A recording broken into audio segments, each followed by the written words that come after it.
Okay, so now we're going to work on completing the layers for our 3-color stencil project. And so you can see from the last tutorial that we have our 3 layers stacked in here, our portrait kind of digital layer we're going to print out, our blue layer, and our red layer. And so I've gone ahead and just kind of gotten a little bit ahead by putting in the blue, some of the blue stuff I'm going to add. But I thought I'd show you just a little bit of how to do the red. Hopefully you have a lot of these skills already developed from the earlier assignments you've done with Illustrator. But the big thing to know is that you can take your shape maker tool here, which is the pen tool, and just draw vector shapes. And so what I'm going to do is I'm going to take my pen tool, and I've made sure I have the blue and the digital layer locked off, make sure I'm on red. I'm just going to select the red color, and then I'm just going to draw some shapes in here. Again, I'm going to try and make sure I don't have a stroke at all on this. I just have the fill. So you can change that over here, or you can change it over here. So I just have the fill. I'm just going to make some shapes of some sort that look kind of, patriotic and stuff. So just kind of add to my propaganda kind of an idea here. So I'll finish that off. I'll add some more, kind of exciting, super exciting lines like this. So this would just be, you want to just build up your image. If you wanted to draw, like let's say we wanted a big shape, a big red shape that kind of goes over the top of something over here, well, you could do that just by, again, using the pen tool and drawing whatever kind of shape you want. But you got to remember that these are shapes we're going to cut out of stencil making material. So they've got to be kind of, you don't want to get too crazy and complicated. You want to make them things that you can actually cut with an X-Acto knife. So the other thing that you can do is you could draw with a brush tool if you wanted to add those kinds of marks. So again, remember, you got to cut this stuff out. So maybe make sure you have a big brush. You can adjust the brush width by double clicking on it here and just kind of, cranking it up a little bit. And so let's say I want to kind of make it look like, it's got these lines shooting out of there. Maybe some kind of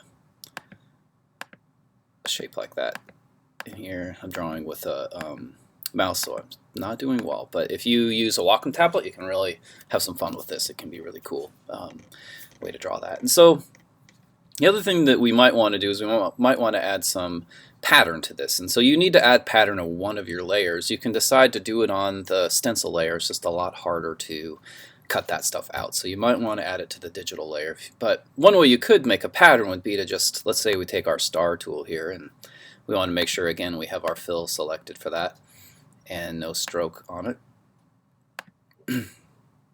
And then just, let's add some stars, because that's patriotic, right? Got to have the stars in there.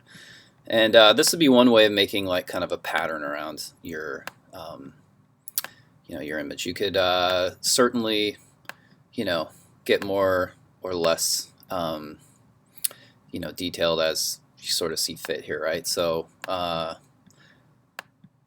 you can also do something like just make one of these stars, copy it, and paste it. Let's see. Oops, there it is. It's down here. I just kind of am working out here on the edge of this. So make a little pattern out of those, select them, and then go up to the Pathfinder area up here and make sure that they're all lined up on a path. So we'll want to make sure we do this one where they're all on the same straight line. And then we'll go to the distribute on the center, and we just make sure they're equally spaced apart. So now if I do that, I can group those.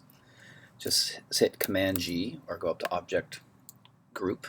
And then if you want to ungroup, it's Command-Shift-G, or you can come up here and go to Ungroup. So now I have this, and I can just copy that, paste that in there, and I can do the same thing where I select those two, I make sure that they're on the same line, and I make sure that they're distributed from the center so they have equal spacing. Sometimes you can just nudge them over if you want to also. And then I can group that. So now I have this nice kind of pattern that started, and I can make a line out of that if I want to. Again, there's also the pattern symbol making tool. There's a whole bunch of things that hopefully you guys have already played around with. But yeah, so this is a way to get your pattern kind of going in there. Again, the pattern is up to you. This is just my really fast kind of lame example for you. So so the last thing I want to do, just to give me a a good sense of what this is actually going to look like, where the layers go over each other. So I'm going to want to select everything on the artboard. I have everything else locked, right? So this should only have the red stuff as long as I've kept my layers organized. And then I just go up here and I go to multiply. And that'll help me go, oh, that's what happens when that stuff layers over the top of everything else. And so, you know, be thinking about what you want it to look like, how you want those layers to kind of overlap. So maybe you'll decide, oh, it'd be better if this piece was here and maybe it was like rotated a little bit. You know, maybe you make it a little bit bigger. Maybe you have some of it kind of stretch out over into the face area here or something like that. Again, it's really, really up to you how you go about kind of laying all that stuff out. But then our last phase that we're going to have to go into is we're going to have to go in and make sure all of this stuff is like stencil ready. So I'm going to show you that in the next tutorial about how to get the stencils, kind of these layers prepared so that you can actually cut these out by hand.